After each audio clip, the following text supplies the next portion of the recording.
Hey guys, welcome back to the Interceptor. We are here with another Alliance War video. This is going to be Alliance War Season 56, Number 8, and AOH has matched up against TUGA. And we do have a pretty cool team here. We have the team of Angela, Chee'Ilth, and Kate Bishop. And yes, on my alt account, we do have rank 4 hood, finally. This is going to be the first war since I took my hood to rank 4, and I am so happy with it. So, alright, let's get into our fights on my main first, and then we will get to the hood fights a bit later on. So we are on Path 5, Section 1, and we have this Ebony Maw on the Obstinate Charge node, and I don't really understand this placement. I don't think the node works well with Ebony Maw's kit, because the whole point of Ebony Maw is that you have to reparry his hits anyways to get openings, and this node kind of forces you to do the same thing. So in a way, this node does absolutely nothing. Very, very strange placement to me. I'm not going to try to understand it, but Chee'Ilth has ridiculously long heavy reach, so I am going to be able to counter the special one very, very easily. But this fight's going to go down pretty easily. I think the point of a placement like this is to counter champions who can parry non-contact attacks. For example, like a Photon or like an Angela. But it doesn't really do anything at the end of the day. Like, I don't know. Matchup really does not make sense to me at all. I'm not going to try to understand it, but I'll take it. You know, it was a very, very effortless solo. Also, one thing in the Chee'Ilth versus Ebony Maw matchup is that the Falter is an active debuff, so you're going to consume it with your cleanse, and you're never going to miss in that fight, which is pretty cool. It is technically possible to miss if you frame perfectly time it for the frame where it activates before it gets eaten by the cleanse, but not going to happen. You're never going to miss if you're doing that matchup. So we have Nova on the heavy hitter. Really good matchup, obviously, because Angela can parry non-contact attacks. Heavy hitter does absolutely nothing. So you're basically just dealing with a tactic Nova. So he is going to be unblockable after his specials. And right here, I forgot that he goes unblockable in his base kit too, because he reached 100 charges and I was not paying attention. So I just took a medium. Here, I don't understand what happened, but we are eating a special one. We're going to land a nice naked intercept there, but we're not done taking hits for the fight. I think I'm going to get caught in a dash back or something like that pretty soon here. So here we're going to go for our L3. And this L3 was just to remove the protection. I don't mind having to dex both of his special attacks when he's fully unblockable. I took a rank 3 Nova on node 49 with Chee'Ilth, where he was just basically fully unblockable the whole fight. But yeah, we get caught in a dash back there, but at this point I know that the fight is over. We're just going to completely ignore the protection and just hit with our striker. So it would have taken eating a fourth hit, or sorry, eating a hit on a fourth occasion for me to die, but it did get a little bit sketchy. But even when I was doing it, I knew there was no way I was dying. Even when I was down at 25%, I'm like, okay, well, the fight's over now, so it doesn't matter. But could have been a little bit better for sure. That double medium where he consumed his charges to give me a burst of energy damage, that really hurt. So now we have Section 2. We're on Path 5 once again. We have Spider-Punk on the first node here. And the reason Spider-Punk is on this node is because if you intercept him, he is going to activate his counter punch, and he's going to stun you and combo you. But if you put the cold snap on first before you intercept, he can't evade, and then it's a really straightforward matchup with Kate Bishop. So you don't technically have to use a special 1 boost. You could just get to your special 1 before you intercept, but I was going to use a special 1 boost for these two fights anyways, so it kind of just made the most sense. Here, because I'm dumb, I go for a light attack. I didn't know that his L1 came down so straight. I thought he came down like on an angle towards me, so I wasn't really expecting Bat Light attack to whiff, which is why I missed, but he is going to die in the middle of the cold snap here, so we are all good. Obviously, you're not going to die from one combo from a champion that doesn't even hit that hard, so very safe still. So we have Destroyer on this node. This is a pretty staple placement for Destroyer. Like, I get it. It forces a couple options. Obviously, someone like Spider-Punk can do this fight too, but Kate is by far the best, and it's not close. And yeah, going to be a pretty straightforward fight. Have the L1 boost going. This is Kate Bishop's last fight. Because I needed both Angela and Chee'Ilth for mini bosses, I had to find paths in Section 1 and Section 2 that I could do with just those two and one more. And these are the ones that made the most sense, using Angela and Chee'Ilth in Section 1 and then just using Kate Bishop in Section 2. We would have needed a Kate Bishop to come here anyways, so just kind of works. Here, unfortunately, he does throw the L1, which is a little bit annoying. But now we're going to be able to push him to L2. I think right after this L2, we're going to apply our second cold snap. You do so much damage in this matchup that you don't need to like restart the duration of your cold snaps with a heavy attack in the corner. But I think here we're just going to do it because he was stunned, and like, why not? He's dead right here. So very, very straightforward 40-second nuke with Chee'Ilth, with Kate Bishop. And now we are on to our mini bosses. We have one mini boss, and then we also are taking the final Thanos boss this war. So we have Shocker on Hazard Shift Stun Immune.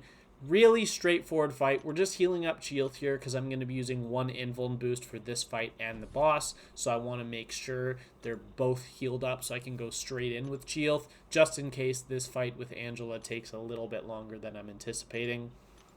But Angela versus Shocker, really good matchup.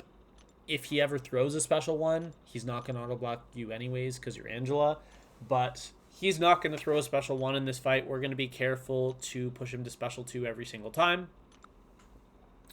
And yeah, it's going to be pretty easy. We're just going to take a little bit extra block damage and bait out some heavies, but it's really not going to be a problem at all. We do take a little bit of poison because until you get to your SP1, you only have 2 buffs. So you're not able to fully counter Hazard Shift because my Angela is high enough SIG that three buffs gives you a 100% reduction. But obviously at 2, it's not going to be 100%. So yeah, really straightforward fight. I think Shocker's going to get to his L2 3 times in this fight, and we're just going to block it. Dex out of the last hit. Really, really easy. We're going to use our Striker right here to push to another special 2, I think. We're going to go for a heavy attack because it has a higher chance to crit. And boom, there we go.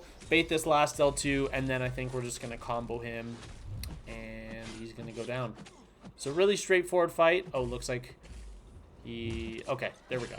So Shocker goes down really easily. I was not worried about that fight at all. I knew as long as I didn't let him throw a single special one in the whole fight. One, he's going to be draining his charges when he throws the heavy attack, which you would have to do anyways because he's on the stun immune node.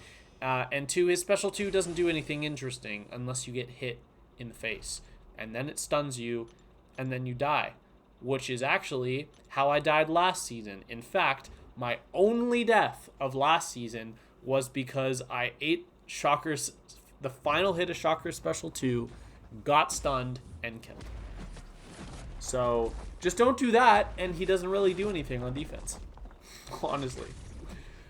He goes unblockable, but he only goes unblockable if you play him wrong. Like if your strat against him is incorrect. So yeah. So now we have a rank 4 7-star Deathless Thanos boss with Chee'Ilth. This is the second time I've had to do this season, so as soon as I saw Thanos placed as the boss, I knew I would do it, and I knew it would be easy. I'm not worried about this fight at all. We do make one slight mistake at the start of the fight, into his block while he has the unstoppable passive, which, by the way, was intentional. However, I just didn't notice that my head had fallen off. So you can safely do that to get him to throw specials, but only when you have grid up. And yeah, that's basically it. You're just gonna bait special 1. If he gets, I think, twice in this fight, it's already happened once. I think once more in this fight, he is gonna get pushed to a special 2. But the special 2 is also easy to dex if you just practice it a little bit. In fact, from me doing it in Gauntlet and in Ordeal, I know the SP2 dex well enough that I will never miss it in War. So I don't hesitate to push him to the special 2, although I do prefer the special 1 just because you can counter it and you can't counter the special 2. I guess maybe some champions can counter the special 2, but Chee'Ilth is not one of them. So we are going to have the 4 protection phases happening in this fight, but we're going to have so much bleed damage that we're just going to be taking him down in the background while he's throwing these special attacks. And while it is a slightly longer fight, it's really not a big deal, and I was very, very comfortable throughout this whole fight. Gonna bait out another L2. This is the last L2 of the fight. And yeah, we're just gonna make sure you keep up your grit. You may notice that a lot in this fight, I'm going to be doing medium combos. And the reason I do that is to just keep his unstoppable charges low while I don't have grit. Because the medium attacks while you don't have grit are the only source of bleed unless you throw a heavy. And heavy countering Thanos' heavy only works if the hit he threw right before the heavy was a light. If he throws a medium right before the heavy, then it pushes you back far enough that you can't counter with heavy. But right here, we do have a bleed expire, and that does give a nice burst of 80,000 damage. That is just the secondary effect of deep wounds, where when a bleed expires, if you as an attacker have more health remaining than the defender just instantly dies. They take like a massive chunk of bleed, and that's basically what happened there. So now we are going to be taking up our Hood on my alt account. Obviously this is a recording, but we are taking Hood up to rank 4.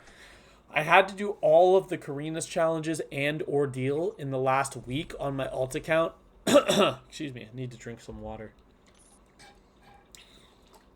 in order to get this done, but it was well worth it, and I'm so happy to have him at rank 4. He is my second rank 4 on this account because we took up Onslaught for defense, and I am the one that currently places Onslaught on defense, so pretty happy with that, and it has gotten me at least 2 or 3 kills already this season. So now we are going to be going into the Hood fights on my alt. It kind of just worked out again that I was able to bring the full Hood trinity, so we have both Mojo and Strife. Mojo for 3 bullets whenever we knock the defender down, and Strife gives us a flat plus 50% attack rating while we have invisibility open, which does obviously extend to the detonation of hexes. So we are on path 1, section 1, and we have this Attuma on the first node. I'm not going to play this fight too well. I am going to get hit in this fight, and I also just do a really poor job of managing my cycle. And I think for some reason I was just way too focused on using heavy attacks, and I think I use 3 heavy attacks in this fight or something like that. And there, I just wasn't comfortable enough with the timing to counter through the miss because I forgot how many charges I had left. And here we parry by accident, which is not great. We are up to 42, so we're up to our max charges, and now we are into our L2 cycle.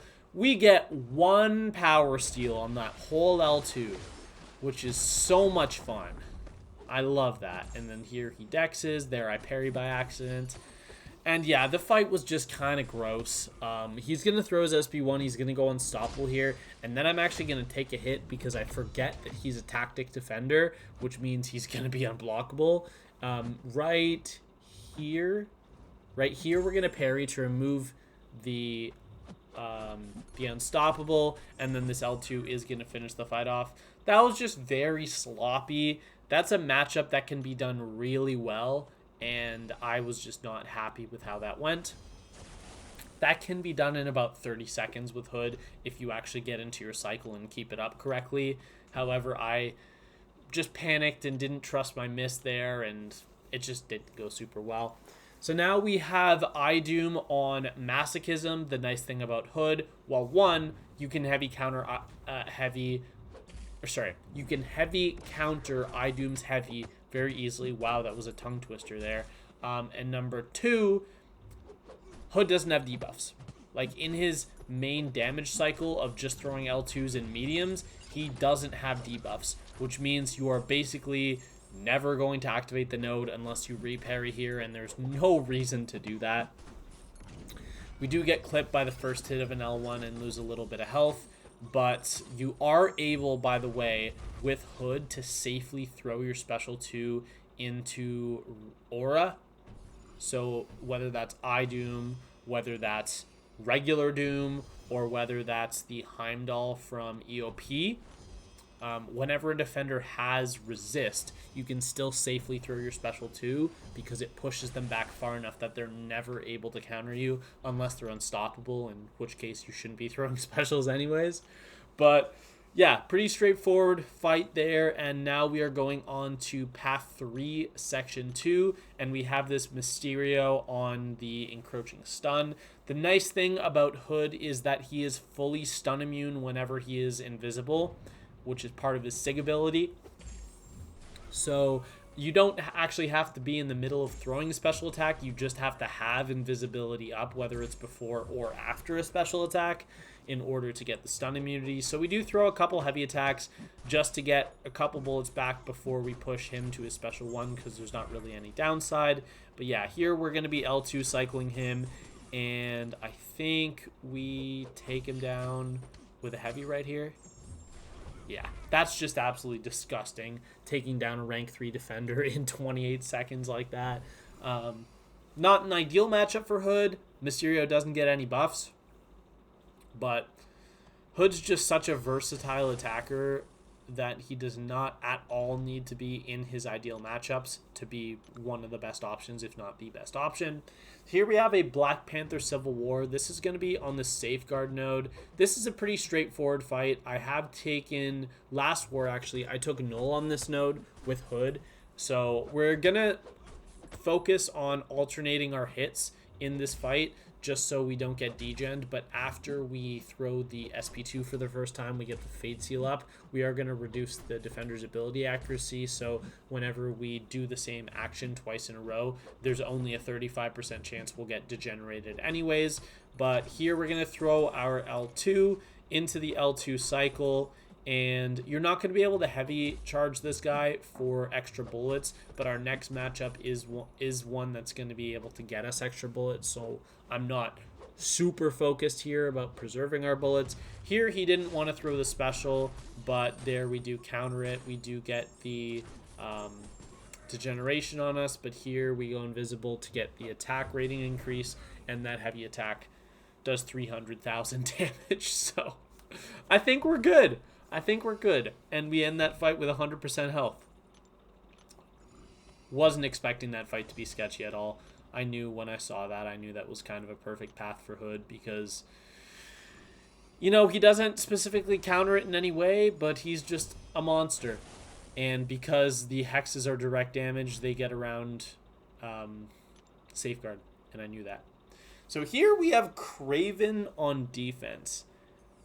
I'll admit this confuses me. I don't get it. Even with Kraven being tactic, there is no threat as a defender with Kraven. Like, even with tactic, he's still not a top 50 defender.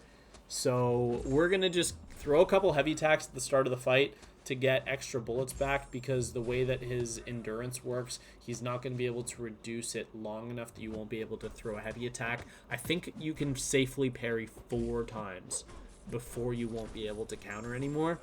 But pretty straightforward. Got a couple extra bullets. Here we're going to go for a heavy attack just to get a couple bullets back. Here we're going to bait the special 2. But I don't know why I didn't counter there. I think I was scared that the root was going to activate, but because we had a Fate Seal up, there was a 65% chance for the root to fail, and it actually did fail. So we just got a little lucky there.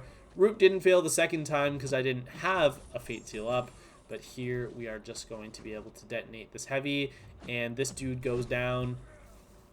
He's easy. He's a very easy defender. There we could have just thrown the striker into his block to kill him, but I wanted to go for a striker intercept. And we do come out of that fight with 100% health. That's just a complete waste of a mini-boss spot, honestly. I don't understand that placement, but you know what? You do you. If you have a rank 3 Kraven, place him on defense. Good for you. Here we have Node 43 Maestro, and this is going to be one of the trickier matchups for Hood, but he can still do it very, very well, as you're going to see. And the reason this is a little bit scary is because the way that Hood deals with Hazard Shift is with his L2 Fate Seal, which reduces the ability accuracy. However, with Empathetic Lock on this node, SP1 boosts don't work. You will just get no power. So we're going to be dealing with full Hazard Shift, the full 40% chance on every hit for it to activate, until we get to an L2. So we're going to be throwing a lot of medium attacks here. And then I think right here we're going to go for a heavy attack because I noticed that his pause is going away, which means we are able to pause his charges again. We bait a special 1 literally just to waste time so that my invisibility can come back. Genuinely, that was the only reason I baited that special 1. There was no other reason to. But we actually got some pretty good RNG right at the start of the fight, and we didn't get many Hazard Shift debuffs on us.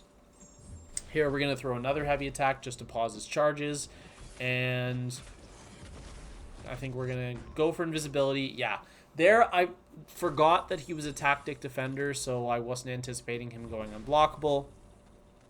And then that heavy attack does finish off the fight with a nice 28,000 crit on the heavy, which was not even from the hexes. That was just his base damage. So even without hexes, he does some pretty nice damage. All right, last fight here. I just don't understand why people keep placing cosmics on this node. It does not make sense. Please stop. If you actually, you know what? Don't stop. Keep placing cosmics on this node, and I'm going to nuke it every single war with Hood. Last war, we had Medusa here. Before we had, I want to say we had Adam. Yeah, we've taken Adam on this node already this season. Before that, we had a Sentinel on this node, and Hood prevents his armor ups when he gets low. So even if your Heavy Burst doesn't kill, he can't power gain.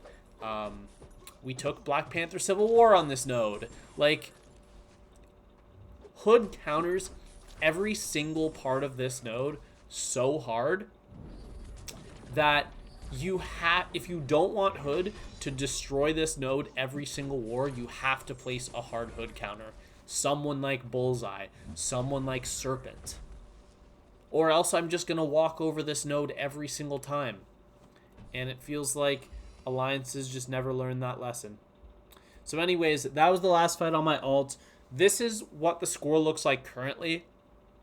So we did win the war by quite a lot. We're going to end with less than half the deaths they do. I wouldn't be surprised if we don't die again and we end with 11. But yeah, GG's to TUGA, and we do improve to 5-3 on the season, which is pretty nice. We are very solidly in Masters. Even if we lose the next 2 wars, we are still in Masters, because I think we're, yeah, because we should be like fringe top 10 after this war, I believe. I think we should be around like somewhere between 9th and 13th, somewhere in there. But yeah, 5-3 on the season. I still have 0 deaths on both accounts, so that's awesome. This late in the season, that's cool. I have a PSR of 104 out of 104 fights soloed. My mains PSR is 47 out of 47, and my ult is 57 out of 57. I have a current deathless streak of 179 fights, an 81 fight streak on my main, and a 103 fight streak on my ult. So on my ult account, we do pass a 100 fight streak as of this war. So that's really cool. That is going to be it for this season. I hope you all for this season. What am I saying? That's going to be it for this war. There's still 4 wars left this season. But I hope you guys enjoyed the video, and I will see you all in the next one. Have a great day, everyone. Bye.